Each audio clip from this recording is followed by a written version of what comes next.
జయశంకర్ భూపాలపల్లి జిల్లా కేంద్రంలోని సాంఘిక సంక్షేమ శాఖ వసతి గృహాన్ని బుధవారం రాష్ట్ర ఎస్సీ ఎస్టీ దివ్యాంగుల వయోవృద్ధుల మరియు ట్రాన్స్జెండర్ సాధికారత శాఖ మంత్రి అడ్లూరి లక్ష్మణ్ కుమార్ ఆకస్మిక తనిఖీ చేశారు.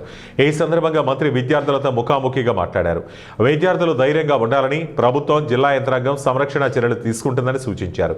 ఇటీవల జరిగిన ఘటనకు సంబంధించి మంత్రి ఆరా తీశారు. రాష్ట్ర వ్యాప్తంగా ఇకపై ఇలాంటి ఘటనలు ఎట్టి పరిస్థితుల్లో చోటు చేసుకోవద్దని అధికారులను ఆదేశించారు. అలాగే విద్యార్థులకు మెనూ ప్రకారం అల్పాహారం, మధ్యాహ్నం, రాత్రి భోజనం ఎలా ఉంటుందని అడిగి తెలుసుకున్నారు. వసతి గృహంలో ఎదుర్కొంటున్న సమస్యలు ఏమైనా ఉంటే చెప్పాలని ఆయన ప్రత్యేకంగా కొంతమంది విద్యార్థులతో సంభాషించారు. ఈ సందర్భంగా విద్యార్థినులు పలు అంశాలను స్నేహపూర్వకంగా మంత్రికి తెలిపారు. వసతి గృహంలో ప్రత్యేకంగా విద్యార్థుల రక్షణకు షీ టీమ్స్ ఏర్పాటు చేసి నిరంతరం పర్యవేక్షించాలని ఎస్పీకి సూచించారు. అలాగే బయటి వ్యక్తులు ఎవరూ లోపలికి ప్రవేశించకుండా బందోబస్తును పకడ్బందీగా నిర్వహించాలని స్పష్టం చేశారు. విద్యార్థులు ఇబ్బంది పడకుండా చూడాల్సిన బాధ్యత అధికారులపై ఉందని ఆయన అధికారులకు పలు సూచనలు చేశారు. విద్యార్థులకు నాణ్యమైన ఆహారంతో పాటు విద్యకు రాష్ట్ర ముఖ్యమంత్రి రేవంత్ రెడ్డి ప్రత్యేక శ్రద్ధ చూపుతున్నారని తెలిపారు. ఉత్తమ ఫలితాల సాధనకు పకడ్బందీ పర్యవేక్షణ చేయాలని ఆయన అధికారులను ఆదేశించారు.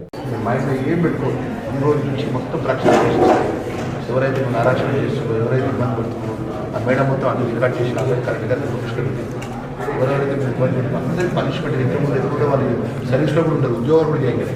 ఆ విధంగా పనిష్మెంట్ మళ్ళీ ఇవ్వాలి, మళ్ళీ వస్తారు, మళ్ళీ వచ్చి మిమ్మల్ని ఇబ్బంది సీరియస్ యాక్షన్ ఉంటుంది.